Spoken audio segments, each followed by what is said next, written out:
Okay అండి. Historical casting వినాలి. Historical casting ఏంటంటే అండి, ఇప్పుడు మీకు అకౌంట్స్లో ఉన్నట్టు మీకు హిస్టారికల్ ఫినాన్షియల్ స్టేట్మెంట్స్ అంటే ఐడియా ఉందా అండి? ఆడిటింగ్లో మనం చెప్పుకున్నట్టుగా లేదా? ఈ వినండి ఒకసారి.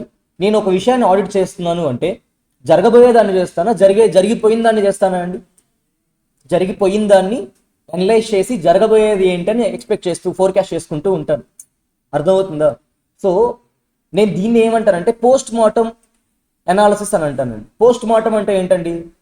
జరిగిపోయిన తర్వాత అంతా అని అర్థం, అంతేగాని చనిపోయిన తర్వాత అని కాదండి. ఓకేనా? పోస్ట్ మార్టం అంటే జరిగిపోయిన తర్వాత అని. మనుషుల్ని మాత్రమే పోస్ట్ మార్టం చేయరండి, కాస్టుల్ని అన్నిటిని పోస్ట్ మార్టం చేస్తారు. పోస్ట్ మార్టం అంటే ఏంటంటే ఆఫ్టర్ పోస్ట్ మార్టం. ఓకేనా? ఓకే. సో జరిగిపోయిన తర్వాత నేను చేసే వాటిని నేను ఏమంటానండి? పోస్ట్ మార్టం ఎగ్జామినేషన్ అని అంటాను. అర్థమవుతుందా? సో అలా పోస్ట్ మార్టం ఎగ్జామినేషన్ చేయాలి అంటే నా దగ్గర ఏ డేటా ఉండాలి? హిస్టారికల్ డేటా ఉండాలి. అర్థమవుతుందండి? హిస్టారికల్ డేటాతో నేను ఏం చేస్తాను? పోస్ట్ మార్టం ఎగ్జామినేషన్ చేస్తాను. జరిగిపోవాలండి అంటే చనిపోయాడు అంటే జరిగిపోయింది, అసలు ఆ పర్సన్ మొత్తం జీవించాల్సిన జీవితం అయిపోయిందండి, హిస్టరీ అంతా ఇంకా ఆ పర్సన్ది. అర్థమవుతుందా? తర్వాత ఏం చేస్తాను? నేను పోస్ట్ మార్టం చేస్తాను. అలానే కాస్ట్లో కూడా అండి. ఓకేనా? నువ్వు ఆ కాస్ట్ మొత్తం ఇంకర్ అయిపోయిన తర్వాత నేను ఏం చేస్తానండి? ఏ కాస్ట్ ఎంత ఇంకర్ అయ్యాను, ఎందుకు ఇంకర్ అయ్యాను, ఏ ప్లేస్లో ఇంకర్ అయ్యానని అనాలిసిస్ చేస్తానండి. దీన్ని నేనేమంటాను? పోస్ట్ మార్టం ఎగ్జామినేషన్ అని అంటాను. ఓకేనా? హిస్టారికల్ డేటాతో చేస్తాం మనం దాన్ని ఏమంటాను నేను? హిస్టారికల్ కాస్టింగ్ అని అంటాను. ఓకేనా? నెక్స్ట్ అబ్జార్ప్షన్ కాస్టింగ్ అంటే చెప్పానండి. మనం ఏం చేస్తానండి? అబ్జార్ప్షన్ కాస్టింగ్ అనేది ఏంటి? ఒక కాస్ట్ అకౌంటింగ్ కాస్టింగ్ సిస్టమ్ అవుతుందండి. అవునా? సో అబ్జార్ప్షన్ కాస్టింగ్ సిస్టమ్ నేను ఏం చేస్తానండి? ప్రొడక్షన్లో జరిగే all fixed and variable cost అన్నిటిని నేను ఏం చేస్తాను? కాస్ట్ ఆఫ్ ప్రొడక్షన్లోకి తీసేసుకుంటాను. ఓకేనా? దీన్ని ఏమంటాను? అబ్జార్ప్షన్ కాస్టింగ్ అని అంటాను. ఓకేనా? So fixed manufacturing overheads నాకేమవుతాయండి? థియరిటికల్ కాస్ట్లు అవుతాయి, ప్రొడక్ట్ కాస్ట్లు అవుతాయా? ప్రొడక్ట్ కాస్ట్లు అవుతాయి. ఇప్పుడు నేను కాస్ట్ ఆఫ్ ప్రొడక్షన్కి అలొకేట్ చేస్తున్నాను అంటే మీనింగ్ ఏంటండి? ఆ ప్రోడక్ట్ యొక్క కాస్ట్కి ఇంకా ఇంక్లూడ్ చేస్తున్నాను అర్థం. ఓకేనా? ఫిక్స్డ్ మ్యానుఫ్యాక్చరింగ్ కూడా ఆ ప్రోడక్ట్ దాని కాస్ట్ ఆఫ్ ప్రొడక్షన్ ఇంక్లూడ్ చేస్తున్నాను అంటే మీనింగ్ ఏంటి? ప్రోడక్ట్కి ఇస్తున్నట్టుగా. అంత అర్థమవుతుందా? సో అదేమవుతుంది? ప్రోడక్ట్ కాస్ట్లో తీసుకుంటాను. జనరల్గా అయితే ఫిక్స్డ్ కాస్ట్ ఎలా తీసుకోవాలి? పీరియడికల్ కాస్ట్లుగా తీసుకోవాలి. కానీ అబ్జార్ప్షన్ కాస్టింగ్లో ఫిక్స్డ్ మ్యానుఫ్యాక్చరింగ్ ఓవర్ హెడ్స్ మాత్రమే. అర్థమవుతుందండి? ఒకవేళ ఫ్యాక్టరీలో అడ్మినిస్ట్రేషన్ కూడా జరిగితే దాన్ని గుర్తు చేసుకుంటాం. అర్థమవుతుందండి? మ్యానుఫ్యాక్చరింగ్ ప్రాసెస్లో ఏమేమి జరుగుతున్నాయో అంటే ఏంటి? ఫ్యాక్టరీలో ఏమేమి జరుగుతున్నాయో అవన్నీ ఏమవుతాయండి? అబ్జార్ప్షన్ కాస్టింగ్ ప్రొడక్ట్ కాస్ట్లు అయిపోతాయి. అర్థమవుతుందా? రిమైనింగ్ ఏమవుతాయండి? పీరియడికల్ కాస్ట్లు. నేను చెప్పింది మీకు అర్థమవుతుంది కదా? నెక్స్ట్ డైరెక్ట్ కాస్టింగ్ అన్నా, మార్జినల్ కాస్టింగ్ అన్నా, వేరియబుల్ కాస్టింగ్ అన్నా అంతా ఒకటేనండి. ఓకేనా? డైరెక్ట్ కాస్టింగ్ అంటే ఏంటంటే మీరు డైరెక్ట్గా ఎంత కాస్ట్ని డైరెక్ట్ కాస్టింగ్లో ఏం తీసుకుంటారంటే అండి, డైరెక్ట్గా ఎంత కాస్ట్ మీరు అసర్టైన్ చేయగలుగుతున్నారు అదంతా ఏమవుతుంది? డైరెక్ట్ కాస్ట్లు అవుతాయండి. అర్థమవుతుందా? మీ పర్పస్ ఏంటి ఇక్కడ? ఏది డైరెక్ట్ కాస్ట్లు, ఏది ఇండైరెక్ట్ కాస్ట్లు కనుక్కోవడమే డైరెక్ట్ కాస్టింగ్ సిస్టంలో. అక్కడ ఏం చేస్తాను నేను? Direct material, direct labour. అర్థమవుతుందా అండి? ఇంకేమైనా డైరెక్ట్గా ఉంటే డైరెక్ట్ ఎక్స్పెన్సెస్, రాయల్టీ, ఇలాంటివన్నీ డైరెక్ట్ ఎక్స్పెన్సెస్ అవుతాయండి. ఓకేనా? ఇవన్నీ ఏంటి? Direct expenses. దీన్ని ఏమంటారు? నేను డైరెక్ట్ కాస్టింగ్ అంటాను. మీరు గమనించారా? డైరెక్ట్ ఎక్స్పెన్స్ ఆల్వేస్ ఎలా ఉంటుందండి? Variable. Direct labour always variable. ఓకేనా? డైరెక్ట్ మెటీరియల్ ఆల్వేస్ ఎలా ఉంటుందండి? వేరియబుల్ గానే ఉంటుంది. ఓకేనా? సో ఎలా ఉంటుంది? ఇప్పుడు మార్జినల్ కాస్టింగ్, డైరెక్ట్ కాస్టింగ్ రెండు ఒకటిలా ఉంటాయి, కానీ మీ పర్పస్ మారిపోతూ ఉంటుంది. మార్జినల్ కాస్టింగ్ ఏం చేస్తాను? నేను ఫిక్స్డ్ గా వేరియబుల్ గా మారుస్తానండి. అర్థమవుతుందా? బట్ ఇక్కడ నేనేం చేస్తాను? డైరెక్ట్ కాస్టింగ్ లో డైరెక్ట్ కాస్టింగ్, ఇండైరెక్ట్ కాస్టింగ్ లో డివైడ్ చేసుకుంటాను అంతే. అర్థమవుతుందా? Direct material, indirect material, direct labour అలా మార్చుకుంటాను అంతే నేను. అర్థమవుతుందా? అండ్ స్టాండర్డ్ కాస్టింగ్ అంటే ఏంటండి? ఒక ప్రీ డిటర్మైన్డ్ రేట్తో నేను ఏం చేస్తాను? స్టాండర్డ్స్ని ప్రిపేర్ చేసుకుంటాను, బడ్జెట్స్ని ప్రిపేర్ చేసుకుంటాను. ఓకేనా? దీన్ని నేను ఏమంటాను? సో బడ్జెట్స్ నేను ఏం చేస్తాను? ప్రీ డిటర్మైన్డ్ రేట్తో యాక్చువల్స్తో కంపేర్ చేసుకుంటానండి. ఓకేనా? సో దీన్ని ఏమంటాను? నేను స్టాండర్డ్ కాస్టింగ్ అని అంటాను. ఓకేనా? నెక్స్ట్ యూనిఫామ్ కాస్టింగ్ అంటే ఏంటి అంటే మీరు ఒకేలాంటి ప్రొడక్ట్ని రెడీ చేయట్లేదు ఇక్కడ. ఓకేనా? బట్ కంపారిటివ్లీ ఐడెంటికల్గా ఉన్నాయి ప్రొడక్ట్స్ అన్ని. అర్థమవుతుందా? మీది కోకోకోలా కంపెనీ అనుకుందామండి. ఓకేనా? మీరు థమ్స్అప్ చేస్తున్నారు, ఇంకొక బ్రాంచ్ పెప్సీ చేస్తుంది. పెప్సీ ఎందుకు చేసింది? చేయదు. స్ప్రైట్. ఓకేనా? పెప్సీ వేరే బ్రాండ్ అండి, కోకోలో కాదు, అందుకే ఎందుకు చేస్తున్నాను. ఓకేనా. స్ప్రైట్, మాజా, ఇవి ఇవి ఇవి ఈ బ్రాండేగా. ఇవన్నీ రకరకాలు చేస్తున్నారండి. ఇప్పుడు నేను అన్నిటికీ ఆల్మోస్ట్ ఒకేలాంటి కాస్టింగ్ చేసుకుంటూ వస్తానండి. ఎందుకని అన్ని ఐడెంటికలే, జస్ట్ కలర్స్ మారుస్తాను అంతే. నేను అర్థమవుతుందా? అంతే కదండి. నేను దాంట్లో ఎసెన్స్ చేంజ్ చేస్తానండి అంతే. రిమైనింగ్ అంతా ఏంటి, గ్లాస్ షేప్ కావచ్చు, లేకపోతే దాంట్లో క్వాంటిటీ లెవెల్ కావచ్చు, ఓకేనా, కెమికల్స్ కావచ్చు, అవన్నీ ఏమవుతున్నాయి నాకు సేమే, ఐడెంటికలే అన్ని. సో ఇక్కడ నేను ఏం యూజ్ చేస్తాను, యూనిఫామ్ కాస్టింగ్ యూజ్ చేస్తాను. అర్థమవుతుందా?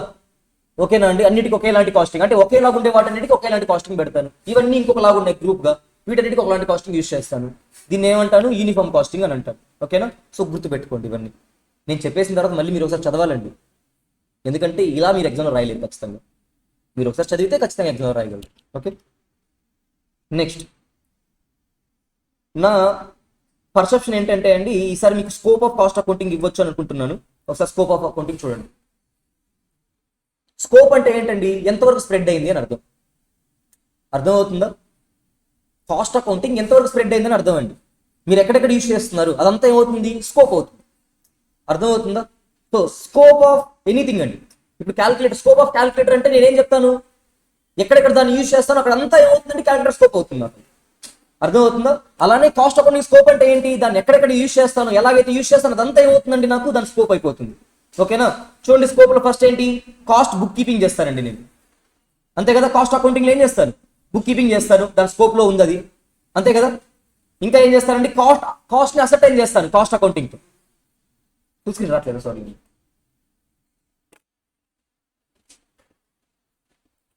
కాస్ట్ అకౌంటింగ్ ఏం చేస్తానండి, కాస్ట్ ని అసర్టైన్ చేస్తాను, అది కూడా దాని స్కోపే.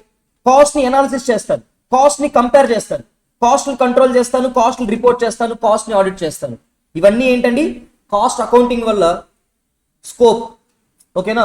కాస్ట్ అకౌంటింగ్ ఎక్కడెక్కడైతే ఉంటుందో అదంతా ఏమవుతుందంటే దాని స్కోప్ అవుతుంది. అర్థమవుతుందా మీకు? ఓకేనా. ఇవన్నీ మీరు గుర్తుపెట్టుకోండి. కనీసం వీటిలో ఏంటంటే మీకు ఒక 4 మార్క్స్ ఇచ్చినప్పుడు ఒక 5 పాయింట్స్ అయినా రాయగలగాలి. అందుకోసమే ప్రతి పాయింట్ ఇంక్లూడ్ చేస్తుంది, మిస్ అవ్వకూడదండి. ఇక్కడ ప్రాబ్లం ఎక్కడ అవుతుందంటే, ఏ వచ్చేసి మీకు క్వశ్చన్ ఇచ్చి బి థియరీ ఇస్తే మీరు ఆ క్వశ్చన్ మొత్తం వదిలేయకూడదండి, దానికోసమే చెప్తుంది. ఓకేనా. మీకేంటంటే నెక్స్ట్ క్వశ్చన్లో అన్ని 2 సగం సగం వచ్చాయనుకోండి, మీకు ఏదైనా అర్థం కాదు. ఈ సగం సగం ఆన్సర్లు రాయాలా, లేకపోతే ఫుల్ వచ్చి ఇంకోటి వదిలేయాలా అర్థం కాదు. ఇలాంటి కన్ఫ్యూజన్, అలాంటి సిచ్యువేషన్ మీకు రావద్దు. ప్రతిదీ మీకు తెలిసి ఉండాలి. ఓకేనా. డైరెక్ట్ కాస్టింగ్ అయిపోయింది, ఇవన్నీ అయిపోయాయి. ఇంకా మెటీరియల్కి ఎంటర్ అయిపోదామండి. మెటీరియల్స్,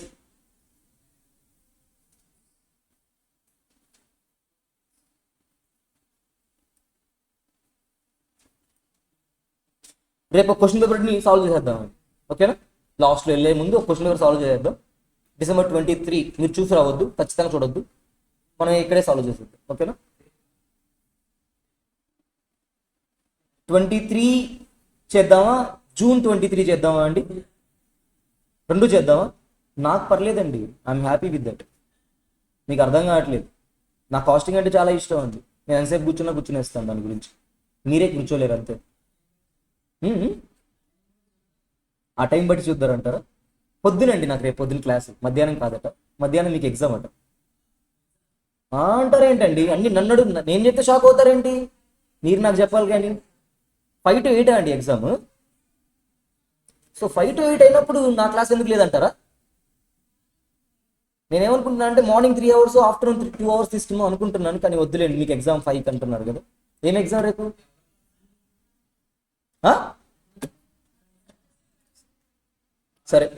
సరేలేండి, నా కోసం మీరు రేపు ఏం చేస్తారంటే అండి, స్కోప్, ఆబ్జెక్టివ్ అని స్టాండర్డ్ కాస్టింగ్ మనం స్టాండర్డ్స్ మాడుకున్నాం కదండి, ఒక్కొక్కటి ఆ స్కోప్, ఆబ్జెక్టివ్ అని మీరు ఒక 10 times రాయగలరా? ఆ 2 లైన్లేనండి, మహా అంటే 2 కలిపి 25 lines వస్తాయి. జస్ట్ స్కోప్ అండి, స్కోప్ అని ఒక 10 సార్లు. Imposition, scope, what is scope? Conformity అది ఉంది కదండి, కంపారిజన్ కన్ఫార్మిటీ అని ఉంది కదండి, యూనిఫార్మిటీ అని సిఐఎస్లో అండి, స్టాండర్డ్స్లో. ఆబ్జెక్టివ్ ఒక 10 times, స్కోప్ ఒక 10 times రాసుకోరండి అంతే. ఓకేనా. మీకు నచ్చిన స్టాండర్డ్ అండి, లేదా మీరు స్టాండర్డ్స్ మార్చుకుంటూ వస్తారంటే మార్చుకుంటూ రండి. ఓకేనా. స్కోప్ అవి ఒకసారి అంటే అవి ఖచ్చితంగా వచ్చేయాలండి, కన్ఫర్మ్ క్వశ్చన్ 7 marks, అందుకోసం ఇంకేం లేదు. ఓకే. సరే, వెళ్ళే ముందు రోజు ఖచ్చితంగా మళ్ళీ స్టాండ్స్ వరకు చదివి వెళ్ళండి, చూసుకొని వెళ్ళండి. ఎలాగో మీకు అన్ని నెంబర్స్ తెలుసు కదా ఇప్పుడు, గుర్తుందా అండి స్టోరీ? మీకు ఎప్పటికీ మర్చిపోరుగా. ఏంటంటే క్లాసిఫికేషన్ 2100కి వచ్చేయాలండి, 2100కి వచ్చేయాలి.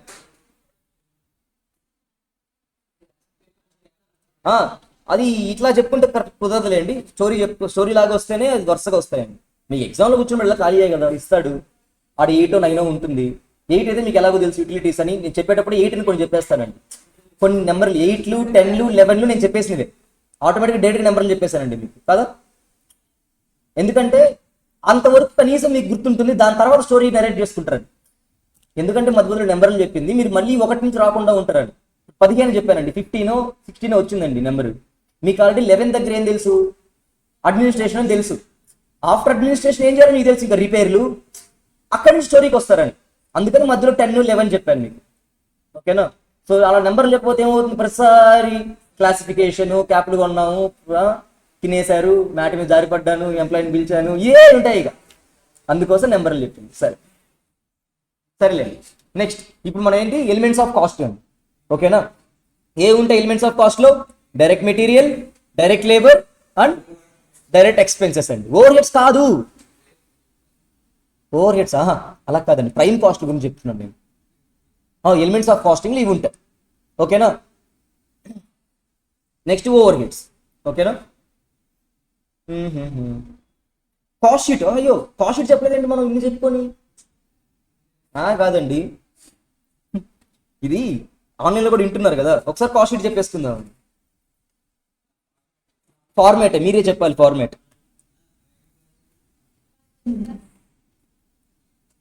కాస్ట్ షీట్ అండి, ఎవరైనా కాస్ట్ షీట్ ఫస్ట్ చెప్పేస్తారేమో, మనం ఏంటి ఇక్కడ ఇప్పుడు చెప్పుకుంటున్నాం. మర్చిపోయానండి యాక్చువల్లీ ఇది. అంతేనా, టార్గెట్ అకాడమీ అంటే అంతేనంటారా? మరి మనతో మామూలుగా ఉండదండి.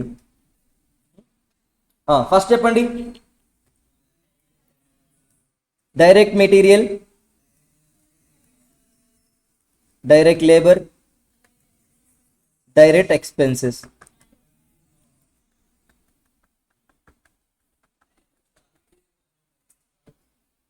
ఏమొస్తుందండి, ఏంటి? డైరెక్ట్ మెటీరియల్ కన్జ్యూమ్డ్ అండి. పర్ఫెక్ట్. ఏమొస్తుంది ఇక్కడ మనకి? Prime cost. దీనికి ఏం యాడ్ చేయాలండి నేను?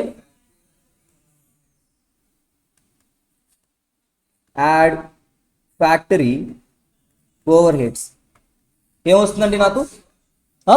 కాస్ట్ ఆఫ్ ఫ్యాక్టరీ కాస్ట్ వస్తుందండి. Factory cost or works cost?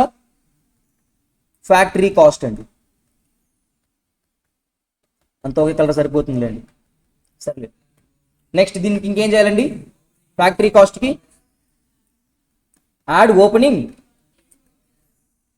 Work in progress less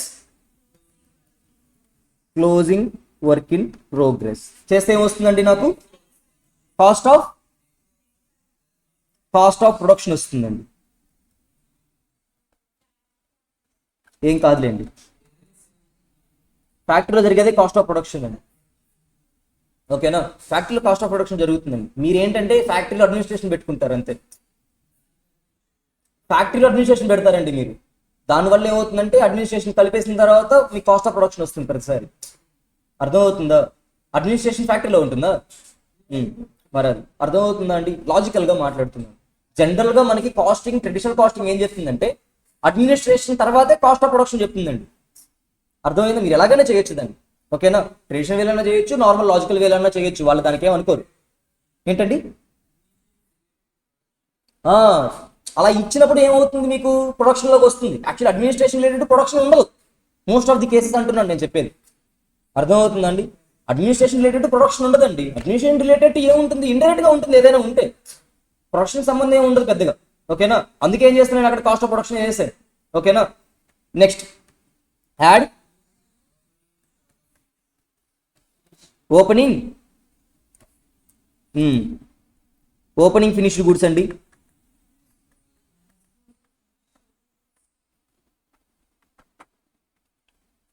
less closing finished goods. Opening stock రాలేదేంటండి మీరు ఎక్కడ? ఓకేలేండి, ఇందాక కన్జ్యూమర్కి వెళ్ళిపోయింది కదా అది. ఓకే, ఏమొస్తుందండి ఇక్కడ మనకి? Cost of goods sold. మనం ఎంత సేల్ చేస్తున్నా వాటి కాస్ట్ వచ్చేసిందండి మనకి. ఇక్కడ ఏమొస్తుందండి? ఇక్కడ ఏమొస్తుంది? Cost of goods available for sale వస్తుందండి.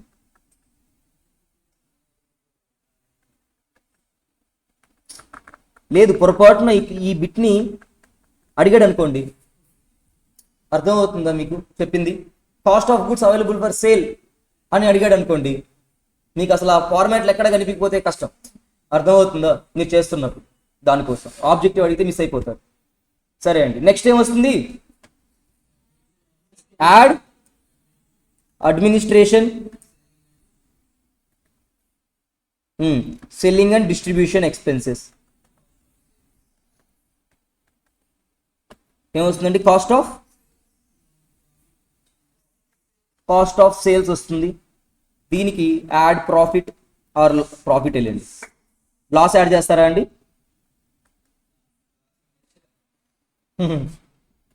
లాస్ అసలు ఎందుకు ఇస్తారండి? కాస్ట్ షీట్ చేస్తున్నప్పుడు సేల్స్, ఇక్కడ సేల్స్ వస్తుంది. ఓకేనా? ఇది ఫార్మాట్. సో ఇంకా కాస్ట్ షీట్ మీకేం చెప్పాల్సిన అవసరం ఏం లేదు కదండి, చిన్నప్పటి నుంచి చేస్తుంది. అకౌంట్స్లో ఫస్ట్ చాప్టర్ ఏంటండి? Accounting records. ఏంటది? కాస్ట్ అకౌంట్స్లో అండి. అకౌంట్స్లో ఫస్ట్ చాప్టర్ ఏంటండి? అది కాదండి. దాని తర్వాత ఏదో సమ్ డేస్ ఉంటాయి, ఆ డేస్ ఎక్స్ట్రా అయితే ఇంట్రెస్ట్ కనుక్కుంటూ ఉంటారు. ఆ సిఏలోనా? ఎప్పుడో చిన్నప్పుడు చేశానండి, గుర్తులేక అడుగుతున్నాను మిమ్మల్ని. సరే వదిలేండి. అంటే ఎంట్రీస్ రాకుండా ముందు, అది ఫస్ట్ చాప్టర్ అండి. అది కాదులేండి. బిల్స్ ఆఫ్ ఎక్స్చేంజ్ అనేది అంత ఈజీ చాప్టర్ అండి? ఈజీయేనా? చాలా సంవత్సరాలు అయితే నేను అప్పుడు చదివేటప్పుడు అన్ని ఈజీగానే ఉన్నాయండి. మరి ఇప్పుడు ఏమో తెలియదు. డేస్ పెరిగే కొద్ది ఏమవుతుందంటే అండి, సిలబస్ గట్టిగా అయిపోతుంది, కష్టంగా మారుతుంది. ఎవరైనా చెప్తారేమో అప్పట్లో కష్టంగా ఉండేది, అంత సీన్ లేదండి, ఇప్పుడే కష్టంగా ఉంది. ఓకే, మేము ఉన్నప్పుడు ఈజీగానే ఉండేవండి. మేము ఉన్నప్పుడు పాస్ పర్సంటేజ్ కూడా ఈజీగానే ఉండేదండి, 30% ఉండేదండి. అది అంటే కొంతమంది తీసుకొచ్చేసారండి సిఏని, గొర్రెలు అమ్ముతున్నట్టు, సంతలో అమ్ముతున్నట్టుగా అమ్మారండి. సీడీలు పంచి, పాంప్లెట్లు పంచి, గోల చేసి 2012 ఆ టైంలో గోల చేసేసారండి సిఏని, గలబా చేసేసారు. వీళ్ళకి వార్నింగ్స్ కూడా వచ్చాయండి ఐసిఐ నుంచి. ర్యాంకులు 1 1 2 2 3 3 రాస్తుంటే, ఇది సిఏ అండి, ప్రొఫెషనల్ కోర్సు, బర్రెల దొడ్డి కాదు, బర్రెలు అమ్మినట్టు అమ్మొద్దు అని చెప్పి వీళ్ళని కొంచెం క్లాసులు దిగారండి. అప్పటి నుంచి వీళ్ళు అసలు ర్యాంకులు వేసుకోవట్లేదు. ఇక్కడ మీరు గమనిస్తే ఓన్లీ ఎంఈసి ర్యాంకులు మాత్రమే చెప్తూ ఉంటారు. గమనించారా? ఐపీసీసీవి కానీ, సిఏ ఫైనల్వి కానీ ఈ ర్యాంకులు చెప్పడం మానేయాలి. ప్రొఫెషనల్ ఎథిక్స్లో చెప్పేశారండి. ఇలా చెప్తే బాగోదు. అలా ఏమైంది? బిహేవియర్ బేసిస్ మీద ఎలా డివైడ్ చేస్తానంటే, నేను కాస్ట్ని, టోటల్ కాస్ట్ని బిహేవియర్ బేస్ మీద ఎలా డివైడ్ చేస్తాను చెప్పాలి. ఫాస్ట్గా చెప్పాలి. టోటల్ కాస్ట్ ఉందండి, బిహేవియర్ బేస్ మీద ఎలా డివైడ్ చేస్తాను? కాస్ట్ అనేది ఎలా బిహేవ్ చేస్తుంది అని, ఫిక్స్డ్ వేరియబుల్, సెమీ వేరియబుల్, అది బిహేవియర్ బేస్ అండి. ఫంక్షన్ బేసిస్ మీద పర్చేస్, ప్రొడక్షన్, సేల్స్, అడ్మినిస్ట్రేషన్, ఇలా డివైడ్ చేస్తాను. ఫంక్షన్స్, వాళ్ళు ఏం ఫంక్షన్స్ చేస్తున్నారు దాని బేసిస్ మీద. ఓకేనా? ట్రేసబిలిటీ బేసిస్ మీద డైరెక్ట్, ఇండైరెక్ట్. అర్థమవుతుందా? ఫస్ట్ ఆ మీనింగ్ తెలుసుకోవాలి. ట్రేసబిలిటీ అంటే ఏంటి? చూడగానే కనిపెట్టేవి ఏంటో ఏమవుతాయి? డైరెక్ట్ కాస్ట్లు అవుతాయి, లేదా మిగతా ఇండైరెక్ట్ కాస్ట్లు అవుతున్నాయి. ఓకేనా? బిహేవియర్, కాస్ట్ అనేది ఎలా బిహేవ్ చేస్తుంది, కాన్స్టెంట్ గా ఉందా, చేంజ్ అవుతుందా అనేది మీనింగ్. Variable fixed. ఓకేనా? అంటే మిమ్మల్ని వేరియబుల్ కాస్ట్ అంటే ఏం రాయమండు, బిహేవియర్ బేసిస్ మీద ఎలా అని అడుగుతాడు, అది అక్కడ ఇష్యూ వస్తుంది. అందుకే చెప్తుంది.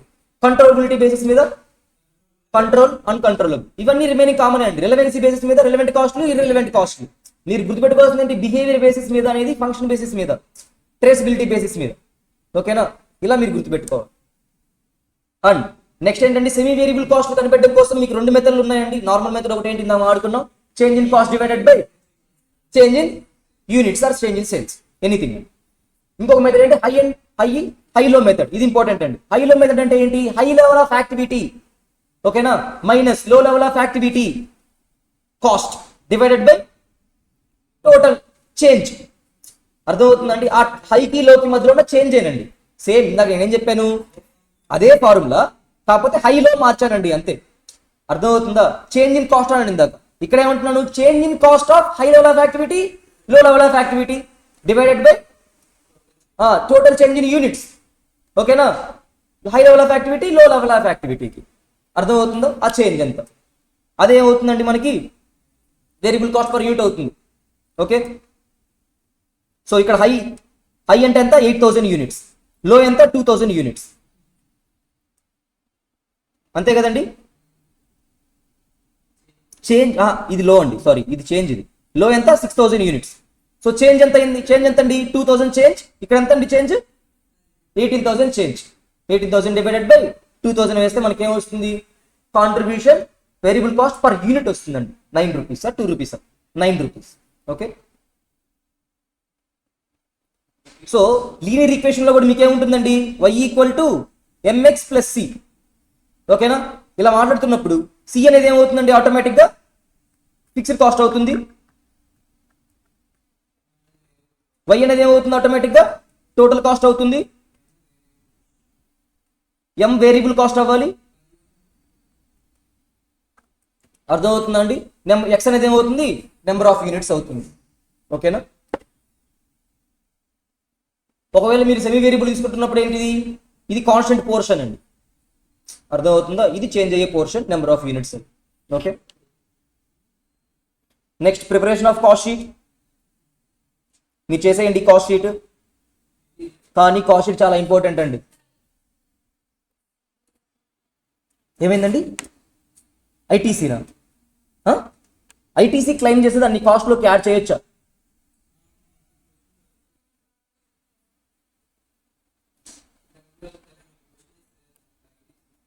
అవునండి. ఎక్కడుంది ఆ సమ్ము, నాకు ఆ సమ్ము గుర్తు రావట్లేదండి. ITC availed, ITC not availed, అంతే కదండి, అంతేనా.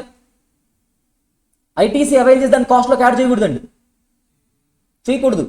ఐటీసీ అవైల్ చేస్తే ఆటోమేటిక్గా నేను ఏం చేస్తాను, దాని నుంచి బెనిఫిట్ తీసుకుంటున్నట్టు అర్థమవుతుందా. సో నేను ఐటీస్ అవైల్ చేస్తే ఏం చేయండి, అది కాస్ట్లోకి యాడ్ చేసుకోనండి.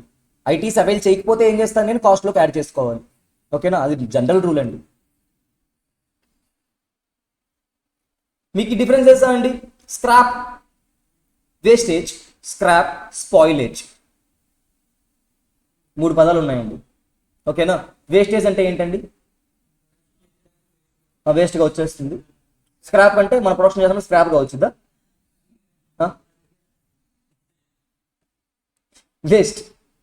వేస్టేజ్ దానికి అసలు వాల్యూ ఉండదండి. వేస్ట్కి వాల్యూ ఉండదండి, మెయిన్ థింగ్. ఓకేనా, ఎమిషన్ ఆఫ్ గ్యాసెస్ అవ్వచ్చు. ఇప్పుడు మీరు బండిలో వెళ్తున్నారండి, వెనకాల గ్యాస్ వస్తుంది, అది వేస్టే చెప్తున్నా, దానికి ఒక వాల్యూ అని ఉండదండి. ఫ్యాక్టరీలో కూడా అలా గ్యాస్ ఎమిట్ అవ్వడం, ఓకేనా, ఇలా అంతా వేస్ట్ అని రిలీజ్ అవుతూ ఉంటాయండి. వేస్ట్ వాటర్, అర్థమవుతుందా, వాటర్ వెళ్ళిపోవడం, ఇవన్నీ ఏమవుతాయి, వేస్ట్ అండి. ఇవన్నీ దీనికి నో వాల్యూ అనేది ఏమి ఉండదు. అర్థమవుతుందా. సో దీన్ని నేనేం చేస్తాను, అవుట్పుట్లోంచి లెస్ చేసేస్తాను ఆ వేస్ట్. అర్థమవుతుందండి, అవుట్పుట్ యూనిట్స్ నుంచి లెస్ చేస్తాను వేస్ట్, ఏమన్నా వేస్ట్ ఉంటే. ఒకవేళ ఇంకోటి ఏం మాట్లాడుకుంటున్నాం మనం, స్క్రాప్ అంటే ఏంటండి, ఇది కూడా ఏంటి, వేస్టే, కానీ ఏముందండి, దీనికి ఒక వాల్యూ అనేది ఉంది. 0 అయితే కాదు, some portion of some value అయితే ఉంటుంది. ఓకేనా, దీన్ని నేనేమంటాను, స్క్రాప్ అని అంటాను. దీన్ని నేను ఎలా చేస్తాను, కాస్టింగ్కి ఏం చేయొచ్చు, రెవెన్యూగా చూపించవచ్చు.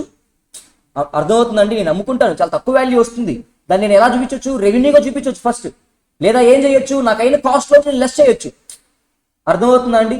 లేదా ఏం చేయొచ్చు, నేను ఇంకా ఏదైనా డిపార్ట్మెంట్కి యాడ్ చేసేయచ్చు. అర్థమవుతుందా. లేదా ఇంకో ఏదైనా కాస్ట్ ఇంకా ఇంక్లూడ్ చేసుకుంటాను. అర్థమవుతుందా నేను చెప్తుంది. టైం వచ్చిన మళ్ళీ చెప్తాను లేండి. నెక్స్ట్ వచ్చి స్పాయిలేజ్. స్పాయిలేజ్ అంటే ఏంటండి? ఇప్పుడు స్క్రాప్ వచ్చిందండి. స్క్రాప్ని నేనేం చేయొచ్చు? ఏం చేయొచ్చు అండి? స్క్రాప్ని నేనేం చేయొచ్చు అంటే కావాలి రీవర్క్ చేసుకుంటానండి.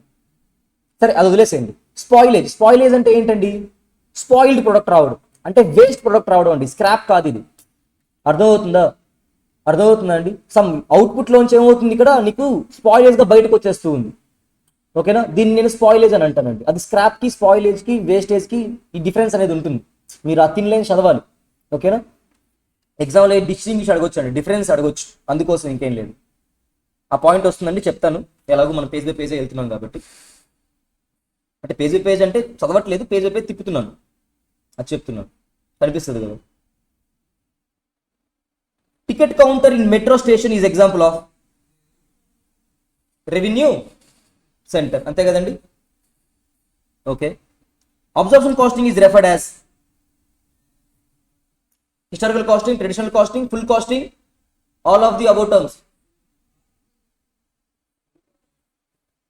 ఫుల్ కాస్టింగ్ అంటానండి నేను అబ్జర్ప్షన్ కాస్టింగ్ని. ట్రెడిషనల్ కాస్టింగ్ అని కూడా అంటానండి అబ్జర్ప్షన్ కాస్టింగ్. ఓకేనా? కాబట్టి all of the above. Historical costing అంటానా లేదా అనేది ఆ రెండో కాబట్టి ఖచ్చితంగా అంటాను. ఓకేనా? So all of the above.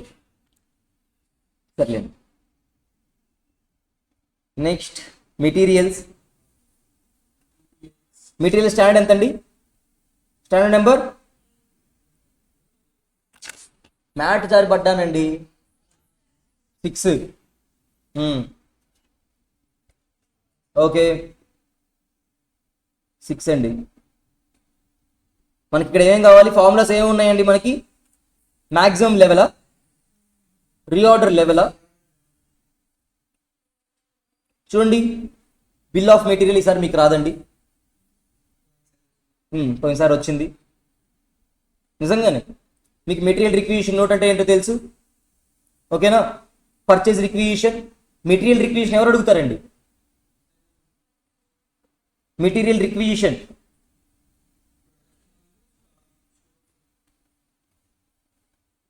Production వాళ్ళని ఏం అడుగుతారండి? మెటీరియల్ కావాలని స్టోర్ వాళ్ళని అడుగుతారు. అర్థమవుతుందా? దాన్ని నేను మెటీరియల్ రిక్విజిషన్ అంటానండి, ఆర్ స్టోర్ రిక్విజిషన్ అనొచ్చు, పర్లేదు. ఓకేనా? ఇంకా ఏంటి? ప్రొడక్షన్ పర్చేజ్ రిక్విజిషన్ అంటే ఏంటండి? పర్చేజ్ చేయమని చెప్పి స్టోర్ వాడు పర్చేజ్ డిపార్ట్మెంట్ అడుగుతాడు, అది పర్చేజ్ రిక్విజిషన్. ఓకేనా? పర్చేజ్ ఆర్డర్ అంటే ఏంటి? పర్చేజ్ డిపార్ట్మెంట్ సప్లయర్ని అడుగుతాడండి, బయట వాడిని, అది పర్చేజ్ ఆర్డర్ అవుతుంది. ఓకేనా? మీరు చదవాల్సింది ఇక్కడ పర్చేజ్ రిక్విజిషన్లు ఏమేమి ఉంటాయి. నేను పర్చేజ్ రిక్విజిషన్ ఇస్తున్నప్పుడు, ఓకేనా, పర్చేజ్ చేయమని చెప్తున్నప్పుడు పర్చేజ్ డిపార్ట్మెంట్కి ఏమేమి చెప్తానండి? ఎంత కొనాలి, ఏం కొనాలి, ఎప్పుడు కొనాలి. అర్థమైందా అండి? ఇవన్నీ నేను చెప్తూ ఉంటాను. What type of material to be purchased, ఓకేనా, how much is to be purchased, when to be purchased, ఇవన్నీ చెప్తానండి నేను. ఓకేనా? నేను అలా చెప్పేసిన తర్వాత మీరు ఒకసారి చూడండి, అర్థం చేసుకోండి. మనమే 5 అవర్స్లో మొత్తం సిలబస్ అంతా చెప్పేసుకుంటున్నాం అంటే మీరు ఎన్నిసార్లు రివైజ్ చేయొచ్చు. ఓకేనా? మీ మీద మీరు నమ్మకం ఉంచుకోండి ఫస్ట్, అదే ఇంపార్టెంట్ అండి.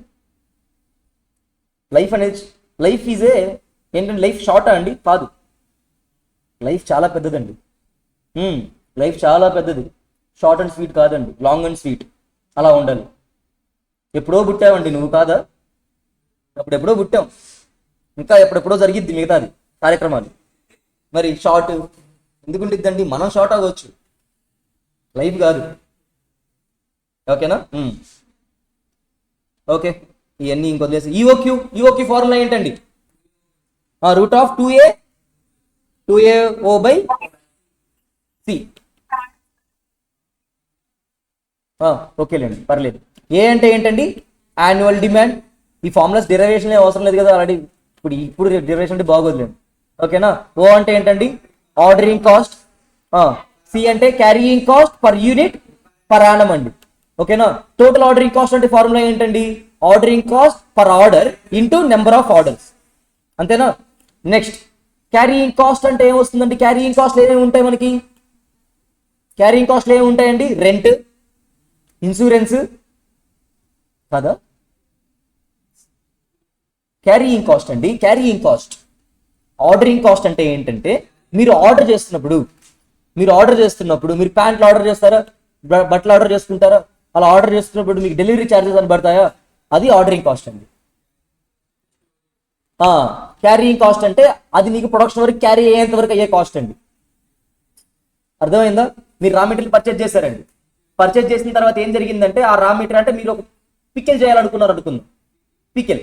ఓకేనా? పికెల్ చేయడానికి మీరు ఇంగ్రీడియంట్స్ అన్ని ఆర్డర్ చేసుకున్నారండి, డెలివరీ ఛార్జెస్ పడ్డాయి, అది మీకు ఆర్డరింగ్ కాస్ట్ అవుతుంది. ఓకేనా?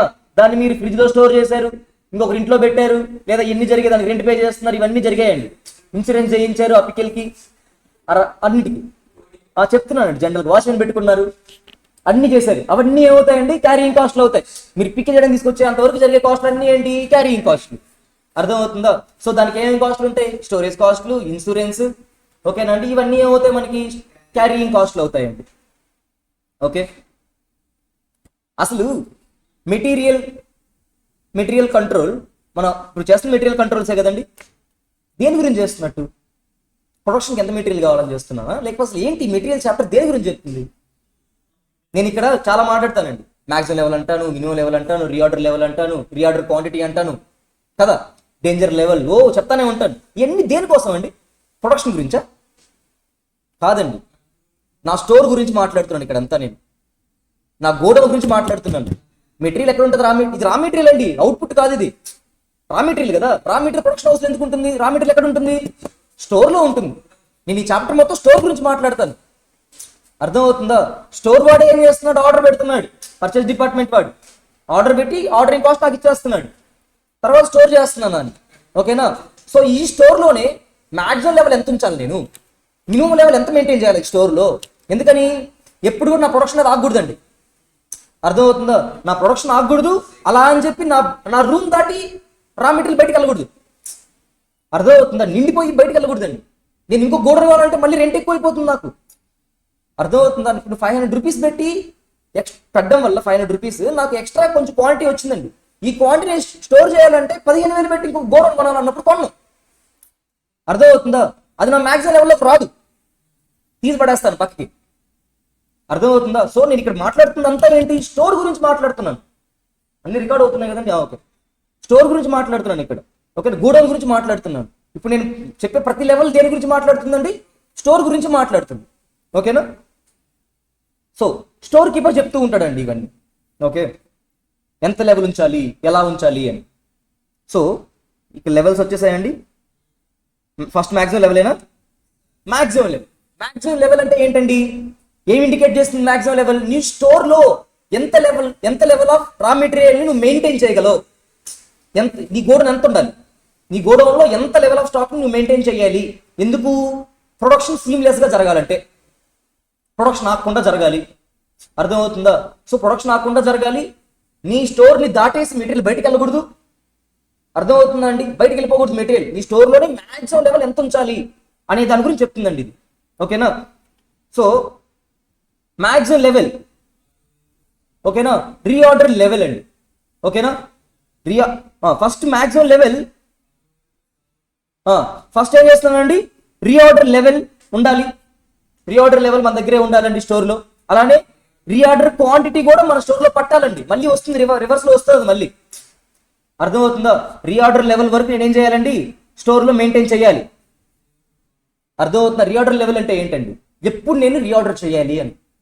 అవునా? సో ఆటోమేటిక్గా నా స్టోర్లో ఉందా రీఆర్డర్ లెవెల్? ఓకేనా? ప్లస్ రీఆర్డర్ క్వాంటిటీ కూడా ఏమవ్వాలి, నా స్టోర్లో పట్టాలి. నేను ఆర్డర్ చేసి నా స్టోర్లో పట్టకపోతే ఇంకెందుకు? నిజమే కదండి. అర్థమవుతుందా? సో రీఆర్డర్ క్వాంటిటీ కూడా ఏమవ్వాలి, నా స్టోర్లో పట్టాలి. అందుకే రెండింటిని ప్లస్ చేశాను ఇక్కడ. రీఆర్డర్ లెవెల్ ఆటోమేటిక్గా ఎలాగో నా దగ్గర ఉందండి. ఓకేనా? సో రీఆర్డర్ క్వాంటిటీ కూడా నా స్టోర్లో పట్టాలి. ఈ రీఆర్డర్ క్వాంటిటీ వచ్చే లోపల కనీసం నాకు వర్క్ జరుగుతుందా? ప్రొడక్షన్ ఆగట్లేదు కదండి. ఎలాంటి వర్క్ జరుగుతుందంటే మ్యాక్సిమం జరగాలి. కాబట్టి నేను ఎక్కడేం చూస్తానంటే మినిమం తీసుకుంటాను. అర్థమవుతుందా? అన్ని మినిమం తీసుకుంటానండి. Minimum consumption, minimum lead time. అర్థమవుతుందా? అంటే లీడ్ టైం అంటే ఏంటండి? ఎన్ని రోజులు నా దగ్గర డెలివరీ అవుతుంది అని. అర్థమవుతుందా? అది lead time. So minimum lead time into minimum consumption తీసేస్తాను అంతే. రిమైనింగ్ అంతా నా స్టోర్లో పట్టగలగాలి. అది నా మ్యాక్సిమం లెవెల్. ఓకేనా? అర్థమవుతుందా? అస్సలు మర్చిపోకూడదండి. ఓకేనా? మినిమం లెవెల్ అంటే ఏంటో మరి మినిమం ఎంత మెయింటైన్ చేయాలి మీ స్టోర్లో చెప్పండి? Normal consumption into normal lead time అవ్వాలి. అర్థమవుతుందా అండి? ఇక్కడ మినిమం తీసుకోకూడదు, మాక్సిమం కూడా తీసుకోదు. మినిమం ఎంత ఉండాలి? రెగ్యులర్ గా అలాగే జరుగుతుంది యావరేజ్ గా. Average consumption into average litre minimum నువ్వు మెయింటైన్ చేయి, ప్లస్ సేఫ్టీ స్టాక్. అది మర్చిపోవద్దండి ఎప్పుడు. ఇక్కడ టూ టైప్స్ ఉంటుందండి, రెండు రకాలు ఉంటాయండి. నేను ఎప్పుడు సేఫ్టీ స్టాక్ మెయింటైన్ చేసేవాడిని ఒకరిని, అసలు నేను సేఫ్టీ స్టాక్ని పట్టించుకోను. అర్థమవుతుంది? అప్పుడే వస్తుంది నాకు reorder level plus reorder quantity అంటాను నేను, మైనస్ మినిమం అంటానండి. లేదా ప్లస్ ప్రతిసారి వస్తుంది నాకు సేఫ్టీ స్టాక్ వస్తుంది. సేఫ్టీ స్టాక్ కూడా ఉండాలి కదా స్టోర్లోనే. అర్థమవుతుందండి? రీఆర్డర్ లెవెల్ కంటే కింద బిలో ఉంటుందండి సేఫ్టీ స్టాక్. దాన్ని అసలు నేను కదిలించాను ఎప్పుడు, ఎందుకని స్టాక్ అవుట్ అసలు అవ్వకూడదు కదా. మనం లాస్ట్లో ఈ చాప్టర్ చెప్పుకున్నాం, లాస్ట్లో స్టాక్ అవుట్స్ చెప్పుకున్నాం, గుర్తుందా అండి మీకు? ఈ చాప్టర్లో రెగ్యులర్ క్లాసెస్ అప్పుడు స్టాక్ అవుట్స్, ఓకేనా? ఆ స్టాక్ అవుట్స్ అప్పుడు మనకు పనికొస్తుందండి మినిమం. ఇది ఏంటండి? ఇది safety stock sir. Safety stock ఎప్పుడు సేఫ్టీ స్టాక్ మనం కదిలించామండి. ఇప్పుడు మీ పర్సులో ఒక 1000 రూపాయలు సేఫ్టీ అమౌంట్ పెట్టుకోన్నారండి. మీరు ఎప్పుడు తీస్తారా అమౌంట్ని? ఎప్పుడు పడితే తీసేస్తారా? ఇప్పుడు కూరగాయలు కొనాలండి, బయటికి వెళ్ళారు మార్కెట్లోకి, తీసేస్తారా? 10 రూపాయలు తగ్గింది, పర్సులో 1000 రూపాయలు ఉండాలి కదా అని చెప్పి తీసేస్తారా? తీయకూడదు. సేఫ్టీ అమౌంటే. ఎప్పుడైతే నువ్వు అసలు నువ్వు డీలా అయిపోతావో, తినడానికి కూడా డబ్బులు ఉండవో, అప్పుడు తీస్తావు దాన్ని. అప్పటిదాకా ఏం చేస్తావు? అర్థం బేరం ఆడుతావు, అంతే కదండి. అలా అర్థమవుతుందా? సో నువ్వు సేఫ్టీ స్టాక్ మెయింటైన్ చేసేవాడు ఒకడు, మెయింటైన్ చేయకుండా ఉండేవాడు ఒకడు, ఓకేనా? సరే, ఇది మ్యాక్సిమం లెవెల్ అండి. మినిమం లెవెల్ చూడండి ఎంత మెయింటైన్ చేయాలి. ఫస్ట్ ఎలా ఉండాలండి? రీఆర్డర్ లెవెల్లో ఉండాలి మినిమం లెవెల్. నా దాంట్లో ఎప్పుడు ఎలా ఉండాలండి? రీఆర్డర్ లెవెల్ ఎప్పుడు ఉండాలి నా దగ్గర, అవునా? నా స్టోర్లో. అండ్ దీనిలోంచి ఏం తీసేస్తానండి నేను? Normal consumption, normal lead time రెండు నేను లెస్ చేస్తానండి, ఓకేనా? దీన్ని తీసేస్తే నాకేం వస్తుంది? మినిమం లెవెల్ వస్తుందండి, ఓకేనా? నెక్స్ట్ రీఆర్డర్ లెవెల్ అండి. ఎప్పుడు నేను రీఆర్డర్ చేయాలి, అంతేనా? రీఆర్డర్ ఎప్పుడు చేస్తానండి నేను, చెప్పండి? రీఆర్డర్ మినిమం లెవెల్ ప్లస్ ఇవన్నీ కాదు ఏంటండి, ఏ రకరకాలు ఉన్నాయి. Maximum usage into maximum reorder lead time అండి. ఇదే మనం చెప్పుకునేది రీఆర్డర్ లెవెల్, ఓకేనా? ఎప్పుడు నేను రీఆర్డర్ చేయాలి అంటే maximum consumption, maximum lead time ఉన్నప్పుడు మీరేం చేసేయాలి? ఫస్ట్గా రీఆర్డర్ చేసేయాలి. అంటే ఏంటంటే అండి, ఇప్పుడు మనకి మ్యాక్సిమం లీడ్ టైం 5 days అండి, ఓకేనా? రోజుకి నేను 50 మ్యాక్సిమం కన్జ్యూమ్ చేస్తున్నాను, మినిమం 40, యావరేజ్గా ఆటోమేటిక్గా 45, ఓకేనా? ఇది 4 days, ఇది 3 days అనుకుందామని, ఓకేనా? 5, 4, 3 ఇది మ్యాక్సిమం కదా. సో నేనేం చేస్తాను? ఇప్పుడు నా స్టోర్ మ్యాక్సిమం గానే వర్క్ చేస్తుంది అనుకుంటూ ఉంటానండి, ఓకేనా? సో నా దగ్గర 600 ఉన్నాయండి టోటల్గా, నార్మల్గా 600 కాస్త 250 అయిన వెంటనే నేను ఏం చేస్తానండి? రీఆర్డర్ చేస్తాను. అర్థమైందా? రీఆర్డర్ లెవెల్ అంటే 250 యూనిట్స్ రాగానే, అర్థమవుతుందా? నేను ఇంకా నా ప్రొడక్షన్ అనేది ఆగకూడదు కాబట్టి రీఆర్డర్ ఎప్పుడు చేస్తాను? నేను సేఫ్ సైడ్లో ఉండాలి కాబట్టి రిస్క్ తీసుకోనండి. అర్థమవుతుందిగా నేను చెప్తుంది? రిస్క్ తీసుకోకూడదు కాబట్టి సేఫ్ సైడ్లో ఉండాలి కాబట్టి రీఆర్డర్ లెవెల్ ఎప్పుడు వస్తుందండి? Maximum consumption into maximum lead time. ఇంతవరకు ఉన్న యూనిట్ నా దగ్గర ఉన్నప్పుడే నేను ఏం చేస్తానండి? రీఆర్డర్ చేస్తాను, మళ్ళీ యూనిట్స్ రప్పిస్తాను నేను రీఆర్డర్ క్వాంటిటీతో. అర్థమవుతుందని నేను చెప్తుంది? అది రీఆర్డర్ లెవెల్ అండి. అర్థమైందిగా? లాజిక్స్ అర్థమవుతున్నాయి కదా? Next danger level. So danger level అంటే ఏంటండి? Normal consumption. డేంజర్ లెవెల్ అంటే ఏంటి? రాట్లా, లీడ్ టైం లేదు. నాకు అర్థమవుతుందా? చెప్పినంత టైంకి రావట్లేదండి వాడు, అర్థమవుతుందా? సో నేనేం చేస్తాను ఇక్కడ? వాడు 5 days లీడ్ టైం చెప్పాడండి, ఛాన్సే లేదు, ఓకేనా? ఇక్కడ డేంజర్ లెవెల్ వచ్చేస్తుంది, ప్రొడక్షన్ వచ్చేస్తుంది, స్టాక్ అవుట్ అయిపోతున్నాడు, ఓకేనా? సో దీ లెవెల్ నేను ఎప్పుడు చూస్తాను? డేంజర్ లెవెల్ అంటే నార్మల్ కన్జంప్షన్ అండి. ఇక్కడ మినిమం 1, మ్యాక్సిమం 1 అండి. Normal consumption into emergency lead time అండి. అర్థమవుతుంది మీకు చెప్తుంది? ఎమర్జెన్సీ లీడ్ టైం అని మాకు క్వశ్చన్లు ఇస్తాడండి, ఓకేనా? మీకు ప్రైమ్ కడితే మీకు 2 రోజుల్లో డెలివరీ వస్తుందండి. Fast add, super fast deliveries, standard కాకుండా. స్టాండర్డ్ డెలివరీ వేరేలా ఉంటుందండి, సూపర్ ఫాస్ట్ డెలివరీస్ వేరేలా ఉంటాయండి, తెలుసు కదా? సో ఈ సూపర్ ఫాస్ట్ డెలివరీస్ ఏమంటాను నేను? ఎమర్జెన్సీ డెలివరీస్ అంటానండి జనరల్గా. సూపర్ ఫాస్ట్ కంటే ఇంకోటి ఉంటుందండి జనరల్గా ఉంటే, ఓకేనా? అది danger level, I mean lead time. అర్థమవుతుందా? సో ఎమర్జెన్సీ లీడ్ టైం ఏం చేస్తారంటే నార్మల్ కన్జంప్షన్తో నేను ఎమర్జెన్సీ, దీని ఏం రాసుకోవచ్చండి, ఎమర్జెన్సీ ఎమర్జెన్సీ లీడ్ టైం అండి. ఇది మీకు కన్ఫ్యూజ్గా ఉంటే ఇలా రాసుకోండి, ఎమర్జెన్సీ లీడ్ టైం అండి. ఎమర్జెన్సీ పీరియడ్కి ఇంకా సపరేట్ లీడ్ టైం ఉంటుంది. Okay, normal consumption to emergency lead time. Okay, next perpetual inventory system. Perpetual అంటే ఏంటండి?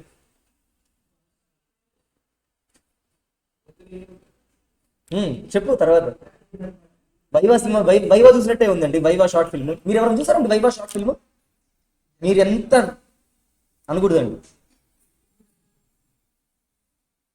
మీకు మొన్న సినిమా రిలీజ్ కదా, హర్ష అని ఒక అతను ఉంటాడు, నల్లగా కమిడియన్ అండి, ఐడియా ఉందా? బండ, ఆ హర్ష అండి మన సినిమా తీశాడు. అది దోచే సినిమాలో బెట్లు వేసుకుంటా ఉంటారు కదండి, 15 కోట్లు ఇవ్వాలి నువ్వు అది ఇది అంటారు ఐపీఎల్. సరేలే, ఎవడో లడ్డుకుంటాడు హర్ష, తెలుసు కదండి. వాడు ఫస్ట్ షార్ట్ ఫిల్మ్ అండి, వాడు ఫస్టో సెకండో మనకు అనవసరం. ఆ ఒక్క షార్ట్ ఫిల్మ్తో వాళ్ళందరూ హీరోలు అయిపోయారండి, దాంట్లో పనిచేసిన వాళ్ళందరూ.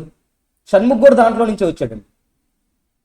అప్పటిదాకా షణ్ముఖ్ ఎవరికి తెలియదండి, దాని నుంచే వచ్చాడు. దాంట్లో డబుల్ యాక్షన్ చేస్తాడు. డబుల్ యాక్షన్ అంటే ఇద్దరుగా మేబీ డబ్బులు ఇచ్చి ఉంటాడు, చేయించుకో ఉంటాడు, లేకపోతే వండే వాళ్ళలో వాడే కొంచెం బెటర్గా ఉండి ఉంటాడు, వాడే 2 సార్లు ఉంటాడు, సంథింగ్ అలా జరిగి ఉంటుంది.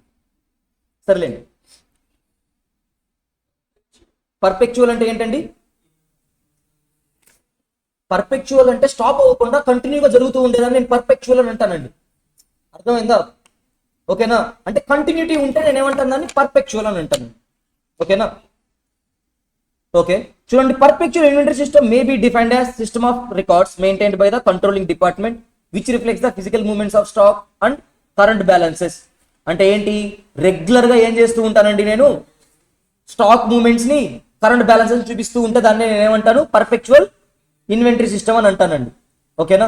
అంతవరకు తెలుసుకుంటే సరిపోతుంది. ఓకే, ఏబిసి అనాలిసిస్ అంటే మీకు చెప్పుకుంటాను ఆల్రెడీ. ఓకేనా? ఏ అంటే ఏంటంటే అండి, విత్ ఇన్ సైజ్లో తక్కువగా ఉండి వాల్యూలో ఎక్కువగా ఉంటే ఏ అండి.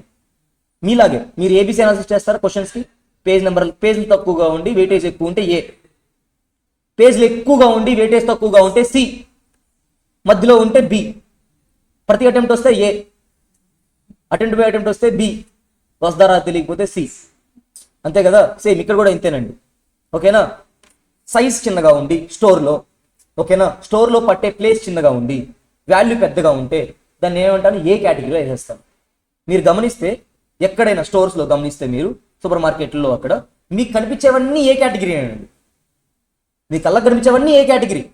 స్మాల్ సైజు ఎక్కువ మూవింగ్ అని కాదండి, స్మాల్ సైజు ఎక్కువ వాల్యూ ఉంటుందండి, వాళ్ళకి మార్జిన్ ఎక్కువ ఉంటుంది, అవి మీ కళ్ళ ముందు పెడతారు. మీరు ఎప్పుడైనా టిష్యూలు కొన్నారా అండి, డిమార్ట్లో కానీ, లేకపోతే చూసారా కనీసం, కొనేది పక్కన పెట్టండి, ఎక్కడ ఉంటాయి టిష్యూలు, ఆ మూలాడో ఉంటాయి దుమ్ము బట్టి. అవునా? అవునా కాదా అండి? చాక్లెట్లు, బిస్కెట్లు తక్కువ స్పేస్ కదండి, ఏడన పడేయచ్చు, అట్లా అరేంజ్ చేయాల్సిన అవసరం లేదు. ఓకేనా? ఈ టిష్యూస్, దుప్పట్లు కాదండి, ఇది ఇట్లా ఏమంటారు, పిల్లోస్ ఇవన్నీ వాల్యూ తక్కువ ఉండే పన్నిటిని ఆడబడేస్తారంటే, అమ్మలు ఆడబడేస్తుంటారు. అవునా కాదా? ఎందుకంటే వాటికి స్పేస్ దండకండి, అనవసరంగా 10 రూపాయలు 50 రూపాయలకి ఇంత స్పేస్ ఇవ్వాలి, లేదా ఇంకేమైనా పెట్టుకోవచ్చు కదా. వాటిని నేనేమంటాను, సి కేటగిరీ పడేస్తానండి. స్పేస్ ఎక్కువ, కోల్ అండి, కోల్. ఓకేనా? కోల్ అదేమవుతుంది, నాకు ఎక్కువ స్పేస్ వెళ్తుంది, వాల్యూ తక్కువ. ఓకేనా? అర్థమవుతుందా? టిష్యూ పేపర్స్ ఇవన్నీ ఏమవుతాయి, నాకు సి కేటగిరీ అవుతాయండి. డైమండ్, గోల్డ్ ఇవన్నీ ఏమవుతాయి, నాకు ఏ కేటగిరీ అవుతాయి. అర్థమవుతుందా? స్పేస్ తక్కువ, వాల్యూ ఎక్కువ. బి ఏంటంటే 2 మిడిల్లో ఉంటాయి. ఓకేనా? నెక్స్ట్ వచ్చేసి ఏబిసి కాకుండా విఈడి ఎనాలిసిస్ అండి. ఓకేనా? Vital, essential, desirable. ఓకేనా? వైటల్ అంటే ఇది ఖచ్చితంగా ఉండాలండి. ఓకేనా? మనకి హాట్ అనేది ఏంటండి, వైటల్. ఓకేనా? అండ్ ఎసెన్షియల్ అంటే ఏంటంటే అండి, అది లేకపోతే పర్లేదు, ఫుడ్ ఒక పూట ఆగలం అండి. ఫుడ్ అనేది నీకు ఎసెన్షియల్ అండి, అది లేకపోతే నువ్వు ఉండలేవు, కానీ ఆగలం. అర్థమవుతుందా? సో దాన్ని నేనేమంటాను, వైటల్ అని అంటానండి. అలా ఉండే వాటిని అంటే నీ ప్రొడక్షన్ కోసం అది లేకపోతే ప్రొడక్షనే జరగదు అనుకుంటే అదేమైంది, నీకు వైటల్ అయింది. ఓకేనా? ఎసెన్షియల్ అవ్వాలంటే ఏంటి, సమ్ మార్క్స్ నువ్వు ఆగలవు. ఓకేనా? అది లేకపోయినా నువ్వు ఆగలవండి. వాటిని నేనేమంటాను, ఎసెన్షియల్స్ అంటానండి. డిజైరబుల్ అంటే ఏంటంటే ఒక 2-3 రోజులు ఆగలనండి, పర్లేదు, ఇట్స్ ఓకే, నాకు స్వీట్స్ తినాలని ఉందండి, డిజైర్. ఓకేనా? తినకపోయినా పర్లేదు, కడుపైతే కాలదు కదా, తినాలనిపిస్తూ ఉంటుంది అంతే, కడుపైతే కాలదండి. అదే ఫుడ్ నేను తినకపోతే కడుపు కాలిపోయింది ఒక పూట తర్వాత, అది ఎసెన్షియల్. ఓకేనా, అర్థమవుతుందా? లివర్, హార్ట్ ఇవన్నీ ఏమవుతాయి నాకు వైటల్ అవుతాయండి, అవి లేకపోతే నేను ఉండలేను. ఇన్స్టాగ్రాము ఇవేమవుతాయండి, రీల్స్ ఇవేమవుతాయి మనకి, అవునా, వైటల్ కాదా? ఎక్కడికి వెళ్ళిపోయామండి, వైటల్ అనుకున్నానే. నాకెట్లా అవుతుందండి, మీరు చేసే చేష్టలని చదువు చూసుకుంటూ నవ్వుకుంటూ ఉంటాను, మీరు గమనిస్తేనే. మీరు ఒక్కరోజు నేనేం చేస్తున్నాను గమనించండి, నీకే అర్థమవుతుంది నేనేం చేస్తుంటాను అని. మీరు చేసే చేష్టలని నవ్వుకుంటూ ఉంటాను రోజంతా, నాకు అదే ఎంజాయ్మెంట్ అండి. మీ ఇన్స్టాగ్రామ్ పేర్లు ఇవి చూసుకుంటూ నవ్వుకుంటూ ఉంటాను అప్పుడప్పుడు. ఈ స్పాయిలర్లు అందరు ఉన్నారండి. కొన్ని పదాలకు మీనింగ్లు కూడా ఉండవండి మీరు పెట్టే పదాలకి, అవి చూసుకొని నవ్వుకుంటూ ఉండాలి. సరే, ఎఫ్ఎస్ఎన్ ఎనాలిసిస్ అండి. Fast moving, slow moving, non moving items అండి. ఎఫ్ఎస్ఎన్ అంటే ఏంటి? Fast moving, slow moving, non moving items. ఫాస్ట్గా వెళ్ళిపోయేవన్నీ సెంటర్లో ఉంటాయండి ఫాస్ట్ మూవింగ్, మెల్లగా వెళ్ళేవి స్లో మూవింగ్. అసలు వెళ్ళవండి కొన్ని, కొండరు ఎవరు, అవేమవుతాయండి నాన్ మూవింగ్. ఏది ట్రాలీ బ్యాగులు ఇవన్నీ నాన్ మూవింగ్ అండి, అందుకే ఆ మూల పడేసి ఉంటాడు.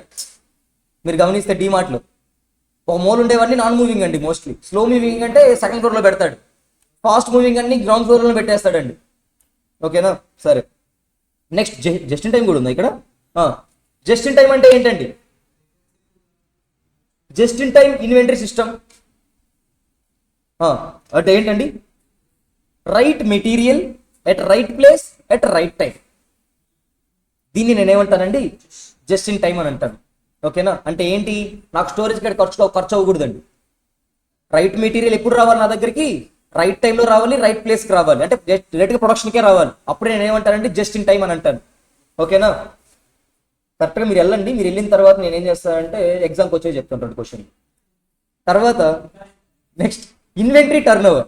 ఇన్వెంటరీ టర్న్ ఓవర్ అంటే ఫార్ములా ఏంటండి? COGS divided by average inventory. గుర్తుంది కదండి? Cost of production divided by or, ఇది ఏమన్నాడు?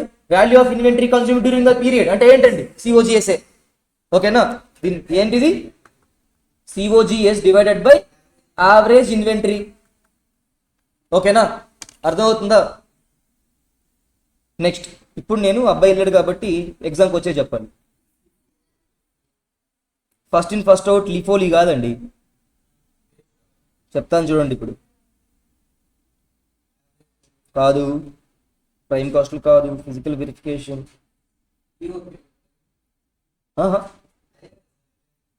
స్పాయిలేజ్ మాడుకుందాం తమాషాగా కాసేపు. ఓకేనా, వేస్టేజ్. సరే, నార్మల్ అబ్ నార్మల్ ఫస్ట్ మాట్లాడుకుందాం, ఇక్కడ కనిపించాయి కాబట్టి. Normal wastage, abnormal wastage.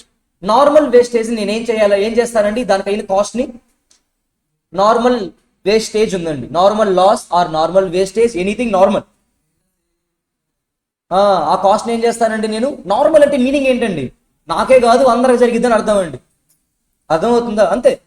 నార్మల్గా అటు వెళ్ళామంటే ఖచ్చితంగా నిన్ను పోలీసులు పట్టేసుకుంటారు అన్నారండి. అంటే మీనింగ్ ఏంటి? నిన్నే కాదు అందరం పట్టుకుంటున్నారు అర్థం అక్కడ. అర్థమవుతుంది? అక్కడికి వెళ్తే పోలీసులు కొడుతున్నారంటే నిన్ను ఒక్కనే కొట్టట్లేదు, అందరం కొడుతున్నారు. నువ్వు వెళ్ళారు ఎవరు నిన్నొక్కనే కొడుతున్నారంటే మీనింగ్ ఏంటి? అబ్ నార్మల్. అర్థమవుతుందా అండి? దాన్ని నువ్వు ఎవరికి యాడ్ చేయకూడదు, అది నువ్వే భరించాలి. ఓకేనా, నార్మల్ అంటే నువ్వు ఫ్రెండ్స్ని తీసుకెళ్ళవచ్చు, జనరల్గా అందరికి కొట్టియచ్చు డబ్బులు, అలా అన్నమాట. సో నార్మల్ లాస్ అప్పుడు ఏం చేస్తానంటే నేను ఆ కాస్ట్ని కస్టమర్స్కి ఇచ్చేస్తాను. కస్టమర్స్కి ఇవ్వాలంటే నేను ఏం చేయాలి? దాన్ని కాస్ట్ ఆఫ్ ప్రొడక్షన్కి యాడ్ చేయాలి. అర్థమవుతుందా?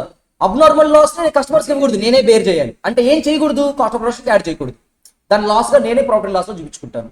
అర్థమవుతుందా అండి? ఓకేనా. Next, waste. వేస్ట్ అంటే ఏంటండి? Residue such as smoke, dust, gases, slag etcetera which are. Slag అంటే ఏంటండి?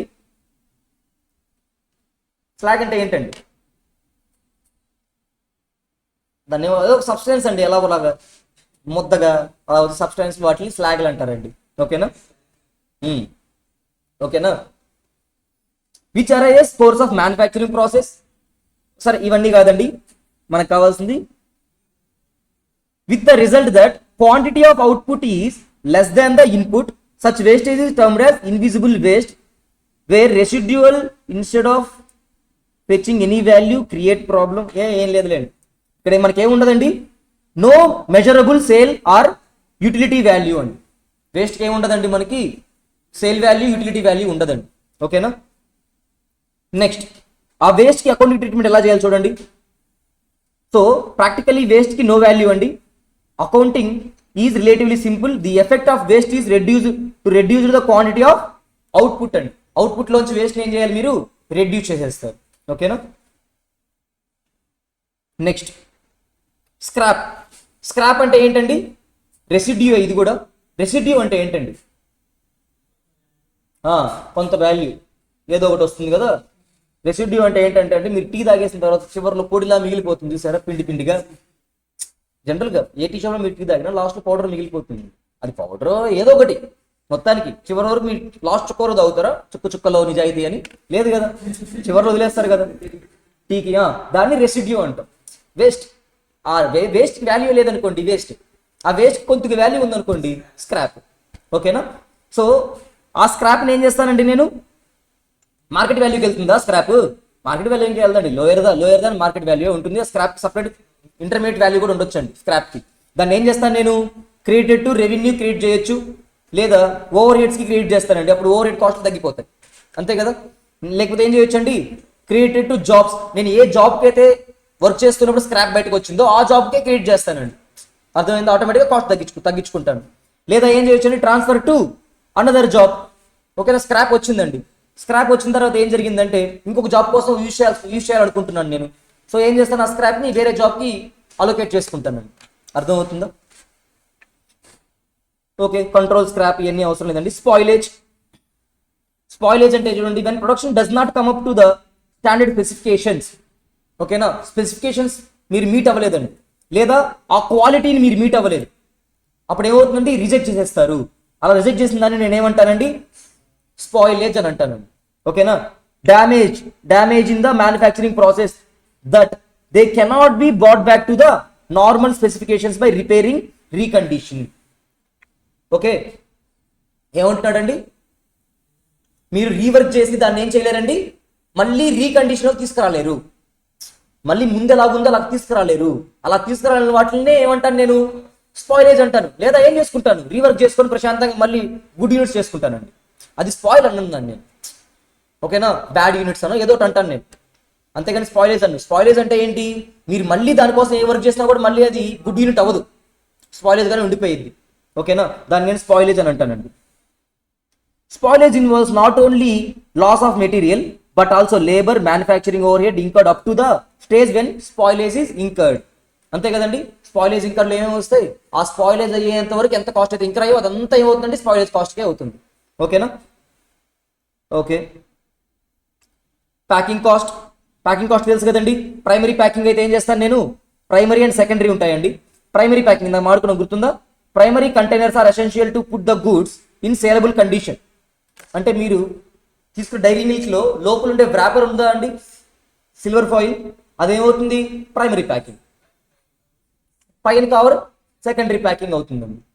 ప్రైమరీ ప్యాకింగ్ ఎందుకు చేస్తాను నేను, దాన్ని హోల్డ్ చేయడం కోసం అండి. లోపల నేను ఫ్రిడ్జ్లో పెట్టినప్పుడు ఆ కోల్డ్ని ఏం చేయాలి, సస్టైన్ చేసుకొని ఉండాలండి. అర్థమవుతుందా. నేను ఫ్రిడ్జ్ తీసి వెంటనే నోట్లో పెట్టేసుకుంటాను, తినేస్తారా అండి, లేదు, మీరు ఇంకొకరికి ఇవ్వాలి.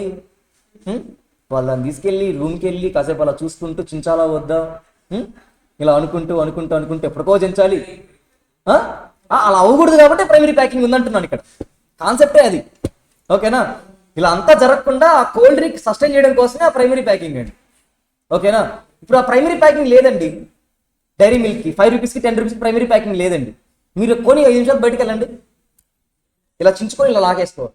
మీరు గమనిస్తే 10 రూపీస్కి ఉండదండి ప్రైమరీ ప్యాకింగ్. ఉంటుందా, ఐ మీన్ సిల్వర్ ఫాయిల్ ఉండదండి లోపల, సిల్వర్ ఫాయిల్ ఉండదండి లోపల, పైన బ్లూ కవర్ ఒకటే ఉంటుంది. మీరు ఎప్పుడు 10 రూపీస్ది ఎప్పుడు కూడా చాక్లెట్లా తినలేరండి. 10 రూపీస్ది ఎప్పుడైనా కూడా ఇలా మొత్తం ఓపెన్ చేసేసి ఇలా ఫ్లాట్గా ఇలాగే తినాలి. నిజమండి. మీరు ఎప్పుడైనా తిన్నారండి 10 రూపాయలు ఇలా చుచ్చుకొని తిన్నారండి ఎప్పుడైనా, మీ వల్ల అవ్వదు, ఛాన్స్ లెస్ అండి. ఎవరైనా పొరపాటున తలక మాసినోడు ఫ్రిడ్జ్లో పెట్టి ఆ చాక్లెట్ని నీకు ఇస్తే తప్ప నువ్వు దాన్ని చాక్లెట్ లాగా తినలేవండి. ఎప్పుడైనా కూడా మొత్తం ఇలా ఓపెన్ చేసుకుని ఇలా తినేయాల్సింది. మొన్న నేను తినలేక నా రూమ్మేట్కి ఇచ్చాను, నువ్వు తిను అని. అంటే ఎగ్జామ్ తీసుకెళ్ళాను నేను, 4 hours ఎగ్జామ్ అని తీసుకెళ్ళాను, ఓపెన్ బుక్. బట్ చాక్లెట్ పట్టుకోగానే అర్థమైపోయిందండి ఇది మనం తినలేం క్లాస్లో అని. నేను ఒక బుక్ తీసుకెళ్ళానండి. అలా తీసుకెళ్ళిన వెంటనే నన్ను చూసి అంతమంది షాక్ అయ్యారంటే, నేను ఫస్ట్ మనం ఫోన్ సబ్మిట్ చేయాలో లోపలికి వెళ్ళేటప్పుడు ఆ ఫోన్ సబ్మిట్ చేస్తున్నప్పుడు అతనే అన్నాడండి, అన్నయ్య నువ్వు ఒక్కడవే తీసుకొచ్చావు ఒక బుక్, మిగతా వాళ్ళందరూ బండిల్ తీసుకొచ్చారు. మన వర్మ సార్ కూడా వచ్చారండి ఎగ్జామ్ వచ్చారండి, చూశానండి, బ్యాగ్ ఎత్తుకొచ్చారు. ఏంటండి రాశాను. మనమే హెల్ప్ చేస్తామండి ఎగ్జామ్లో వస్తే, మనం ఎవరి దగ్గర తీసుకో. ట్రై చేశానండి, బొక్కబొరలో పడ్డాను, ఇంకా ఆపేశాను. కాదండి అసలు నేను ఎవరిని అడగనండి. మెయిన్ థింగ్ ఏంటంటే ఒకరిని అడిగాము అంటే ఫస్ట్ నా మైండ్ నేను నమ్ము చేసుకోవాలి. ఒకరిని అడగాలంటే మీనింగ్ ఏంటి, నాకేం రాదు అని కదా. సో నా మైండ్ అలా నేను నమ్మైపోతుంది ఒక్కసారిగా, నేనేం ఆలోచించలేను ఎవరిని అడిగానంటే. అందుకే నేను ఎవరిని అడగడం మానేస్తాను కంప్లీట్గా. తప్పులు జరిగాయండి, ఈ ఎగ్జామ్లో కూడా ఏదో మిస్టేక్ జరిగింది, సర్లేండి అలా జరుగుతూ ఉంటాం. అలా మైండ్ ఎప్పుడు ఇంకొకరిని అడగకూడదండి. ఇంకొకరిని అడిగితే ఏమవుతుందంటే నమ్మైపోతుంది. ఎవరన్నా చూపిస్తా రాసుకో అన్నా కూడా నాకు కష్టంగా ఉంటుందండి, నా వల్ల అవ్వదు అలా. సర్లేండి, మనం ఇచ్చిన 5 days ప్రిపరేషన్లో ఎంత రాసి ఉంటామండి. కానీ అండి ముందు రోజు కొన్నానండి బుక్స్, IBS బుక్ ముందు రోజు కొన్నాను. ఇంకెలా కొంటారండి, ఇప్పుడు నెల క్రితం కొన్నారు, ఏం చేస్తారు మీరు దాన్ని? ఏం చెయ్యం, డబ్బులు బొక్క అంతే. అందుకని ఎగ్జామ్ ముందు రోజు కొన్నాను, తీసుకెళ్ళాను, ఎగ్జామ్ తీసుకెళ్ళానండి, తీసుకొచ్చేసాను అంతే. ఆడ పెట్టేశాను, మళ్ళీ నలగలేదండి. మళ్ళీ వాళ్ళకి ఇచ్చేసి డబ్బులు ఇస్తానంటే హ్యాపీ. సర్లేదు వదిలే, ఇప్పుడు టైం ఎక్కువైపోయింది ఇప్పటికే. ఎంత టైము, ఎంతో దొంగలు మీరు. సరే తొందరగా కానివ్వండి. ఈ సమ్ చేద్దామండి, 3rd సమ్ చేద్దాం. బయలుదేరదాం కాదు, లేబర్ చెప్దాం. లేబర్ చెప్పేసుకున్నాక వెళ్ళిపోదామండి. రేపు చెప్పుకుందాం లేబరు, సరే రేపు చెప్పుకుందాం. కానీ ఇప్పుడు ఎంత టైం వేస్ట్ అయిందండి. అరగంట బాగుంటానా ఇప్పుడు నేను? ఇప్పుడు అరగంట 10 నిమిషాలేనా? పర్లేదండి. అంటే నా ఫీలింగ్ ఏంటంటే ఎక్కువ చెప్పలేదు కదా, బయట టాపిక్స్ ఏమి ఎక్కువ చెప్పలేదు కదా అనే సెన్స్లో అయితే పర్లేదు. సరే అండి, నెక్స్ట్ ప్రాబ్లం నెంబర్ 3 చూడండి. నార్మల్ యూసేజ్ ఇచ్చాడు, మ్యాక్సిమం యూసేజ్ ఇచ్చాడు, మినిమం యూసేజ్ ఇచ్చాడు, రీఆర్డర్ క్వాంటిటీ, రీఆర్డర్ పీరియడ్ ఇచ్చాడండి. పీరియడ్లో కూడా ఏమి ఇచ్చాడు, A 4 to 6, B 2 to 4. అంటే మిడిల్ ఏమొస్తుందండి 5. ఇక్కడ ఎంత వస్తుందండి రీఆర్డర్ 3. ఏమవుతాయి అవి? Minimum, maximum, average. So reorder level formula ఏంటండి? రీఆర్డర్ లెవెల్ నేను ఎంత రీఆర్డర్ లెవెల్ ఎంత నేను ఇక్కడ మాట్లాడుతుంది ఏంటంటే ఇవ్వద్దండి, ఇప్పుడు చెప్తాను చూడండి. ఇక్కడ మనం ఆడేసుకున్నాం రీఆర్డర్ లెవెల్. మనం ఏం ఆడుకున్నాం, రీఆర్డర్ లెవెల్ మాడుతున్నప్పుడు నా స్టోర్లో ఎప్పుడు నేను రీఆర్డర్ చేయాలి అని, అంతే కదండి. ఎప్పుడు చేయాలి రీఆర్డర్? నా దగ్గర మ్యాక్సిమం కన్జంప్షన్ చేసే అంత ఉండాలి, ఆల్రెడీ మ్యాక్సిమం లీడ్ టైం సరిపడా అంత నా దగ్గర ఉండాలి. అది పెట్టుకొని వెంటనే ఏం చేస్తాను, ఆ స్టేజ్కి రాగానే రీఆర్డర్ చేస్తాను. అర్థమైందా? సో ఇక్కడ ఏముంటుందండి, ఇక్కడ మ్యాక్స్ ఇంటూ మ్యాక్స్ ఉంటుందండి. ఇక్కడ maximum lead time, maximum consumption ఉంటుంది. అప్పుడు నేను ఏం చేస్తాను, రీఆర్డర్ చేస్తాను. అర్థమైందా? అది రీఆర్డర్ లెవెల్. ఎందుకని? నేను సేఫ్లో ఉండాలి ఎప్పుడైనా కూడా. ఓకేనా? అంటే మ్యాక్సిమం కన్జంప్షన్ వచ్చేస్తే ఒకసారిగా మ్యాక్సిమం కన్జంప్షన్ వచ్చేసిందండి, మ్యాక్సిమం లీడ్ టైం జరిగిపోయింది. అలాంటప్పుడు నా దగ్గర ఏమవుతుంది, స్టాక్అవుట్ అయిపోతాను నేను. అర్థమవుతుందా? అందుకని ఏం చేస్తాను, ఆ స్టేజ్ దగ్గర రీఆర్డర్ చేస్తాను. అర్థమైందా? సో మర్చిపోకూడదు ఫార్ములాలు, అందుకోసం. నెక్స్ట్ మినిమం లెవెల్ అండి. మినిమం నేను ఎంత మెయింటైన్ చేయాలి? Reorder level. First reorder level ఉండదు నా దగ్గర, ఇది మ్యాక్సిమంలో ఉంది నా రీఆర్డర్ లెవెల్ నా దగ్గర. మైనస్ ఎంత మెయింటైన్ చేయాలి మినిమం? నేను యావరేజ్గా normal consumption into normal lead time వెళ్ళిపోయిన తర్వాత ఆ రిమైనింగ్ అన్న నేను మెయింటైన్ చేస్తూ ఉండాలండి, మినిమంలో మినిమం. ఓకేనా? స్టాక్అవుట్ అవ్వకుండా. ఓకేనా? నెక్స్ట్ ఏంటండి, మ్యాక్సిమం లెవెల్. నా స్టోర్లో మ్యాక్సిమం లెవెల్ ఎంత ఉండాలండి? రీఆర్డర్ లెవెల్ ఎలాగూ ఉండాలి ఆటోమేటిక్గా. మళ్ళీ నా రీఆర్డర్ క్వాంటిటీ వస్తూ ఉంది కదా నా దగ్గరికి, నేను ఆల్రెడీ రీఆర్డర్ లెవెల్ ఇచ్చేసాను. సో రీఆర్డర్ లెవెల్ దగ్గరికి వచ్చేసరికి నేను ఆర్డర్ ఇచ్చేసానండి. ఆర్డర్ ఇచ్చిన తర్వాత మళ్ళీ నా దగ్గరికి వస్తున్నాయి, రీఆర్డర్ క్వాంటిటీ వస్తూ ఉన్నాయి. అవి కూడా ఏం జరగాలి, నా స్టోర్లో పట్టాలి. అవునా కాదా? సేఫ్టీ స్టాక్ కూడా ఏమవ్వాలి, నా స్టోర్లో ఉండాలి. ఒకవేళ ఉంటే సేఫ్టీ స్టాక్ కూడా మైనస్ ఈ లోపల ఏం జరుగుండాలి అనుకుంటాను నేను, కొద్దిలో కొద్ది జరుగుంటుందేమో అనుకుంటానండి. ఎందుకని సేఫ్ సైడ్లో ఉండాలి కాబట్టి ప్రతిసారి. ఓకేనా? సో సేఫ్ సైడ్లో మాట్లాడుకుంటున్నాం కాబట్టి ఏముంటుందండి, minimum consumption into minimum lead time, safe side కాబట్టి. ఓకేనా?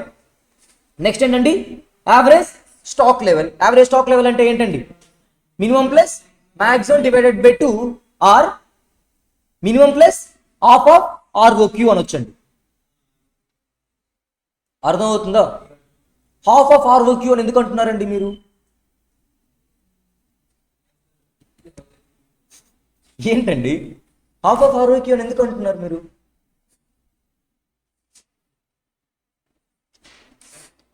ఏంటండి? నిజమే, ఫార్ములా చెప్పింది కరెక్టే. ఎందుకని హాఫ్ ఆఫ్ ROQ అంటున్నారు అన్నాను అంతే. నేను ఇక్కడ ఇంతకుమించి ఎక్కువ మాట్లాడలేదు. ఓహో, ఎక్కడ లేవలేదా హాఫ్ ఆఫ్ ROQలు? సర్లేండి. ఎందుకంటారు?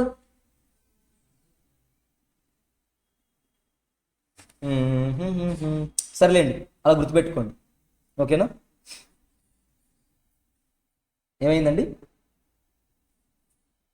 ఈ ఆర్డర్ ఇంకా ఫిఫో లిఫో మెథడ్ ఇవి మీరు చేసుకుంటారా అండి? ఇష్యూస్ రిసీప్ట్స్ ఇవి నేను చెప్పలేను. ఓకేనా?